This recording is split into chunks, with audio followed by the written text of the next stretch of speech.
do well for him and the team. So, no, we like him a lot. Have you made a firm decision on his longer-term future, at least across this season? As we stand now, he would not be going anywhere. He'd be an integral part of our squad this season. And finally, Sean Longstaff committed his future to the club with a new contract this summer. How big a season do you feel it is for him? Yeah, I think he's in the very similar bracket to a number of our players. I think he's a very good age. He's got very good experience behind him, and I'm looking for a big season from him. I think since I've started working with Sean, I've seen someone who's really committed to becoming the best player he can be. Every day in training, he gives everything. He loves the club. He's here till very late, almost every day, and you can hear his infectious laugh throughout the training ground. So, no, he's got a big part to play this season. Thanks very much. Thank you. Eddie, I bumped into a couple of 60-something Newcastle supporters, 60-plus aged Newcastle supporters at Wetherby Services yesterday. 39 Bruno on the back of their shirts, giddy about the new season starting. I know you're saying you need to be cool, calm and collected, but is there a little bit of that excitement there for you as well in your first season in charge? Yeah, no, there's that feeling you have at the start of every season because you don't know what's going to happen. There's that feeling of what if, what can we achieve positively? What can we do? And you process yourself ahead into the season, and you try and visualise what may happen. So of course that excitement's there, but I think it's important for the players. My point was when they go into the game that we're very cool, calm, and collected, and thinking about the things we need to do to perform. Because I think if you get overhyped, that's a negative on your performance. What would constitute a good season for Newcastle? I think predictable answer from me, but improvement in every area. So whether that's with the ball, becoming a bit more free-flowing and dominant with the ball, being comfortable in possession, because I think that's something that when we came in we felt we needed to change. And I think we're on the way to doing that, becoming better defensively, expressing our philosophy in every way. And then hopefully off the back of those things and getting the details of the team right and how we want to play, consistent results will come. Because I think if you don't get the style of play embedded into your team, consistent results are very difficult to come by. You finished in the top four in the Form League from the end of January onwards, given how well you did towards the end of last season. How difficult is that? Because I guess expectation comes along with that, not just from the support, but from out with Newcastle as well.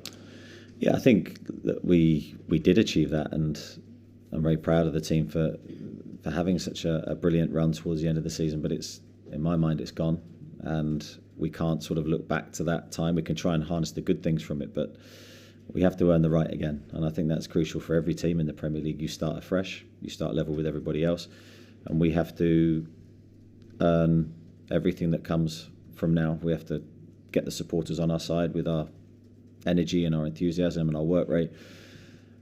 So we have to earn all of those, all that trust again, and I back the players to do it. You're a striker down in terms of numbers with Dwight having left. Are there any concerns that you might be a little bit light there should one of them suffer an injury? I think we're in a position where if any player got injured, I think that stretches us. But I think that's normal. You can't carry too big a squad. Certainly in that position we do have players that can cover. With Maxie's played the role, obviously Joelinton's played the role, Jacob Murphy's played the role for us. So yes, it would be a concern if we got an injury in that area, but we do have players that can step up. I know you touched on transfers with Razor.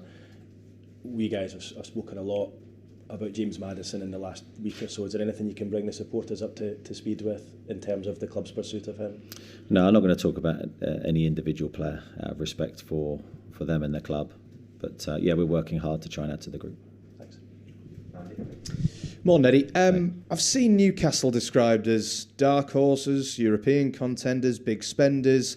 I suppose that doesn't matter. How would you describe Newcastle United going into the new season? How would I describe us? I'd describe us as looking at pre-season, we're in a good place. I think we've got a good energy about the squad. There's a very good feeling. I think off the back of hard work and an intense pre-season, I'd love to think the players feel prepared and ready to play. And ready to play our game. And try and stamp our authority on the game and deliver our performance that we want to become our hallmark. I think we're in a position to try and do that, certainly a much more advanced position than maybe we were at the back end of last season. But as I said, that doesn't bring you any guarantees. It just means that we can hopefully start to begin our journey of implementing how we want to play on a regular basis. So fast forward a few months to May, we're sat in these very seats. How would you like to be reflecting on the season? What would you like to be talking about in a few months? It's a very clever question, if I may say. But I thought at the end of the season you want to be looking back at success. So whatever that constitutes, I've made no secret of the fact I'd love to win a trophy for this club. That would mean everything to us. We'd love to achieve that for everybody connected with the team. Now, whether that's this season or the season beyond, who knows? But we will give it our all to try and do that, and make our supporters proud. It's a good while away, so let's focus on the here and now. How are Newcastle looking injury-wise? Obviously, John Joe Shelvey with the hamstring injury. Any updates on him? Yeah, so John Joe is in London, I think, tonight for another assessment, so we don't have a clear, defined time frame for you on his injury. He's probably the big one to come out of pre-season. Everyone else, we've got Jamal Lewis and Fede Fernandez, who are working their way back to fitness, who shouldn't be too long. Manquillo's back in training with us and looking good. So, yeah, we're not too bad, apart from John Joe. I remember back in January when Bruno Guimaraes arrived, you kept him on the bench for a bit. You allowed him to soak up the Premier League atmosphere, to see what it was like for him. What are you going to do with Sven Botman? Are you going to apply a similar sort of approach to him, or is he ready to dive straight into the team and make an impact? I think he's ready to play. I've seen him during pre-season, as probably you all have, and what a talent he is. I think he's going to be everything that we hoped he would be. He's technically very good, very, very strong physically, very good defensively. But that's, I think we look at every player individually and try and make the right call for them and the team. So what I'll do with Sven, you'll find out. But I think I've been so pleased with the signing. Just finally from me, away from the men's side, obviously a huge success last Sunday down at Wembley for the Lionesses. I just wonder how much of an impact you feel that's going to have for Newcastle United women, given everything that's happening around the club at the minute. Yeah, I think it will. I think there'll be a dramatic effect off the back of what happened. I was fortunate enough to be at the game last week with my three sons. They absolutely loved it, and the atmosphere I thought was absolutely incredible. So I think it will have a knock-on effect for women's football right throughout the country, and that's a brilliant thing for football in general, really. The more people that participate and are given the opportunity to play the game, all the better for me. Top man. Thanks, Eddie. Morning, Eddie. Morning. BBC. There were expectations amongst many fans that Newcastle would spend a lot over this summer. There have been perhaps fewer signings to date than maybe many expected. So what does that tell us about Newcastle's strategy in the transfer market? Well, hopefully it tells you that what I was trying to tell you at the back end of last season was the truth. And that's what I'd always try and give you to the best of my ability. Financial fair play will impact us, will continue to impact us, I think, for a number of years. We haven't got the free rein, the free hand that maybe has been perceived in the media, that we can go and sign whoever we want and pay extortionate fees and wages. We're not in that position, and I don't think we will be for some period of time. So we're having to be creative and smart and try and make the right additions with the financial constraints that we have. There will be. You talked about the need to strengthen the team. By implication, that means you're going into the Forest game tomorrow under strength. Is that fair, or what does it tell us about the squad that you have? No. Under strength is certainly not a word I would use. I love the squad that we have. I think it's very competitive. I think we have strength in every position. I think where I would say we probably need to strengthen the squad is in case of injuries. Of which you have to guard against. It's a long season, a lot of games this year with the World Cup squeezed in. So, no, under strength, no. Maybe a player or two light, possibly yes. But it's never perfect. When you're in my position, you're going into a squad with trying to do the best you can with the tools you have. long break ahead in late November and December. What are the implications for Newcastle United of that 6-week break right in the middle of the season? I think the same. It's the same for every team. I think it will be a unique season. I think usually you get a rhythm. The international breaks slightly break that rhythm during the season, but this is a big gap, and of course we'll lose players to the World Cup, and that's a different dynamic as well. So we will probably enter a season doing another pre-season for the first time ever. We're not going to give the players obviously 6 weeks off right in the middle of the season, so it'll be interesting to see how that affects teams. I think we need to plan and prepare and make sure we use that to our advantage. And are you expecting to lose many to the World Cup? Have you thought about how many you'll down, if you like, during that season? Yeah, I don't possibly think we'll lose as many as maybe some other clubs, but we'll certainly lose players. How many? That's not in my hands. That's with the international managers, so I wouldn't want to have that responsibility as well. Thanks, broadcasters. Really nice. Eddie, you mentioned there about winning a trophy, and I think probably most of us in here haven't heard that from a manager at the start of the season. I know you're not sort of saying we're going to win a trophy, but it's something that you're aiming for as a realistic aim.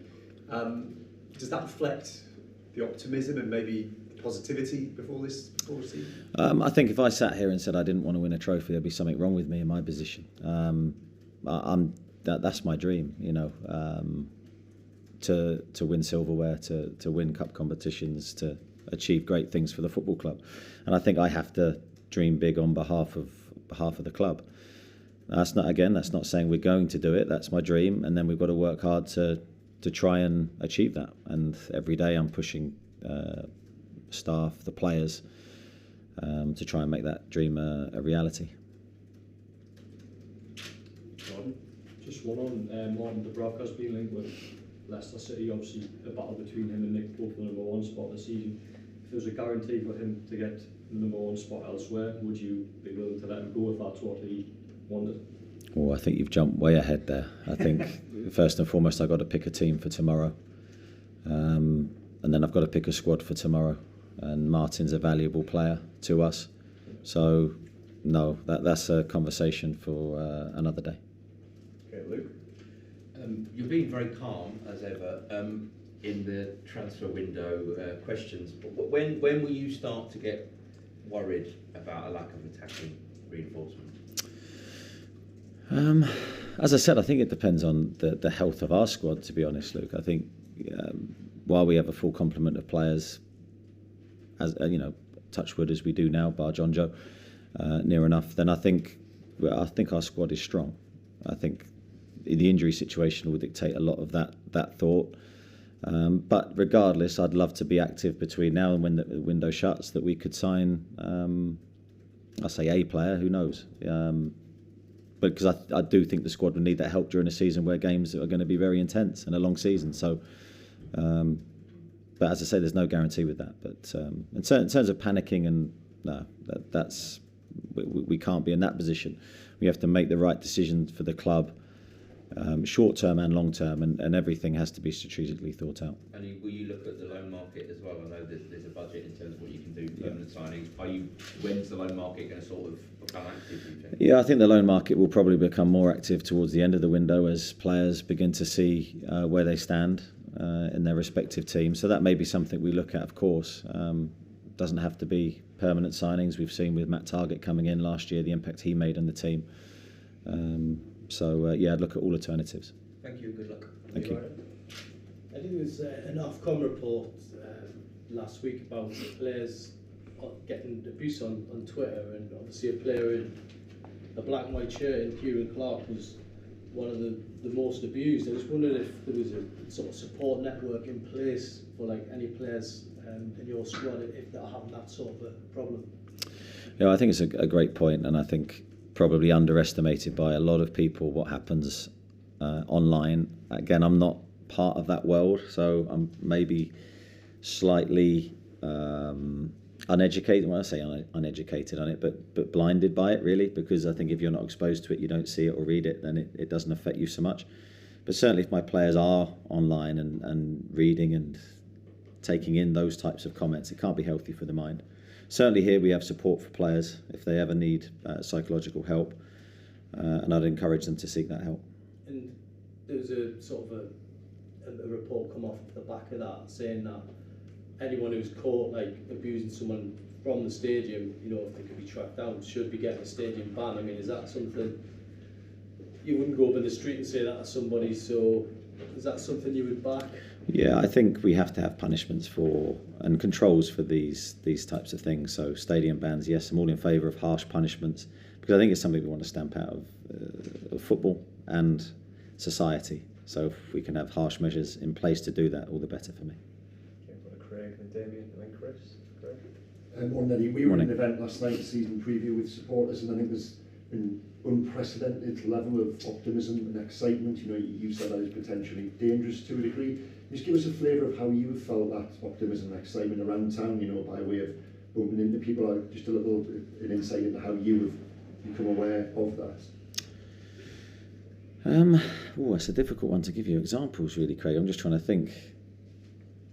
Yeah, I'm not, as I said to you before, without dodging the question, I'm not necessarily a social animal, so I'm not really bumping into people too many times. I walk on the moor.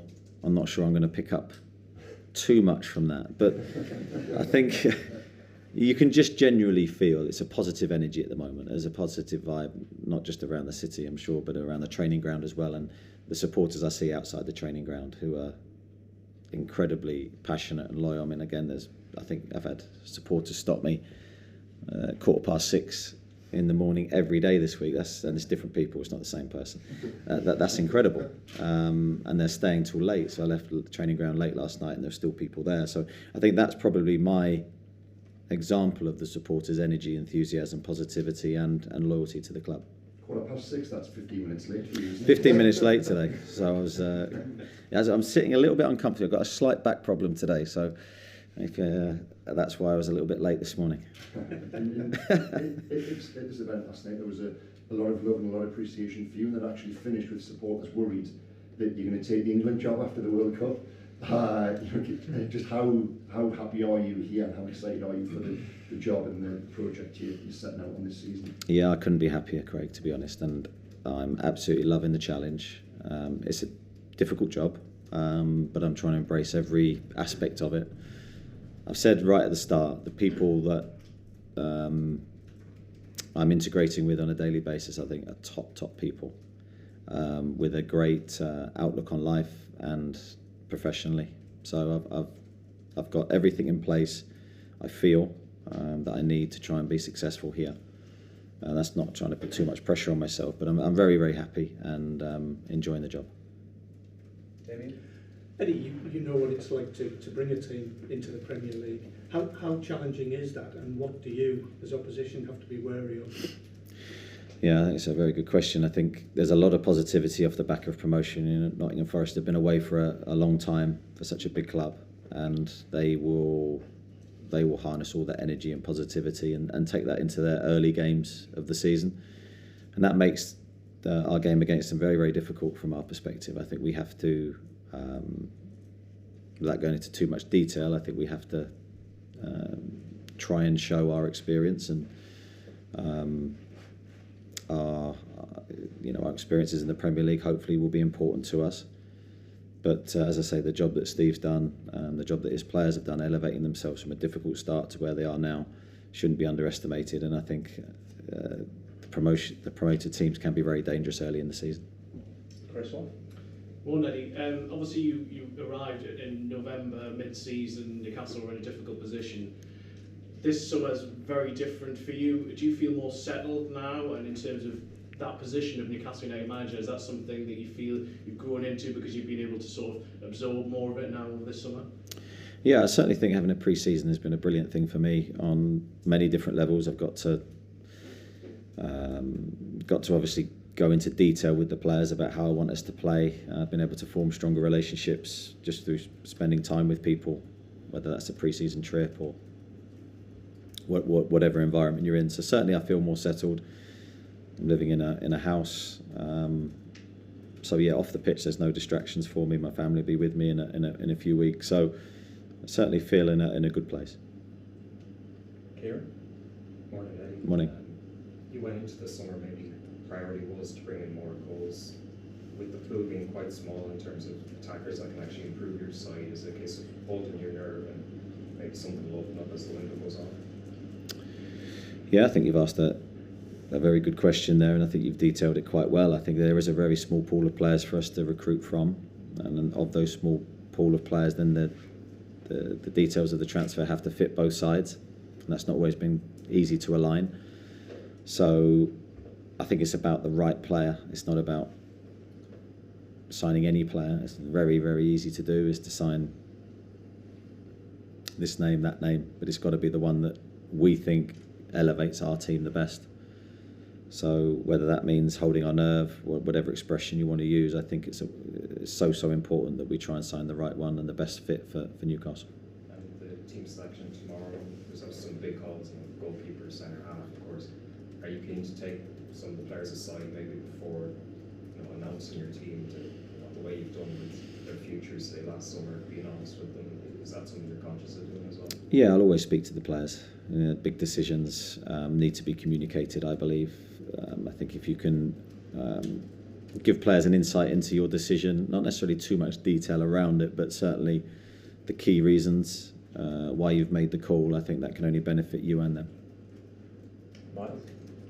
I think some felt there was a question mark about Miguel Almiron's future at the end of the last season, given the expected transfers we were going to see this summer. But yet he's been one of the standout performers this pre-season. How would you assess him, and what kind of contribution you've been looking for in this season? Yeah, he's done very well pre-season, Miggy. He's come back. I shouldn't really say fit, because he's always fit. I mean, he's an incredible athlete. And right from the first couple of days of pre-season, he had a bit extended time off because of his international work, but he looked fitter than ever. He's added goals during pre-season to his impressive performances. I love that to continue during the season. I don't see any reason why not. If you actually look back at his goals, they're high-quality goals against good opposition. So, yeah, I'm expecting a big season from him. I think he's got every attribute the team wants. And it's just about adding a bit of product to all his good work. Oscar? Eddie, you were talking about loan signings a little bit earlier. If you do find the right player or players in that market, would you be content if there are no more permanent signings? Yeah, I don't think it matters to me necessarily the structure of the transfer. I think it's about the individual. So if you get, I'll use Matt Targett again because he's the most recent one. You know, Matt came in as a loan player but committed to everything we wanted him to do and felt like a Newcastle player really from day one. Another individual's character might be slightly different, and you get the feeling that they're just here for a set time and then they'll move on. And I think I'd be reluctant maybe to do those types of transfers. So I think it's all about the person, and then committing to the club and to the team. And that's just the feel you get from speaking to them? I think it's a feel you get from speaking to them, the agent. You'll sort of sense the commitment from the player very early. And I think if you're going to sign a player, they have to be committed to your club. Okay, any further questions? Any UK form over the last third of last season was probably top four. Do you think that's sustainable over a full campaign this time?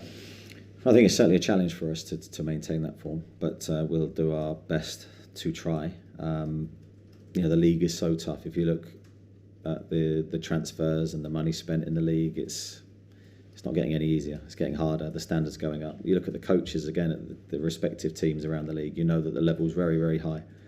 So in turn, that means we have to be even better. We have to improve from last season. Standing still will do us no good, and time will tell whether we have.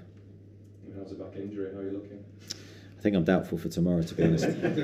But you never know. Some good treatment, I might be all right. Thanks, everybody. Cheers. Thank you. I've got to try and get up now.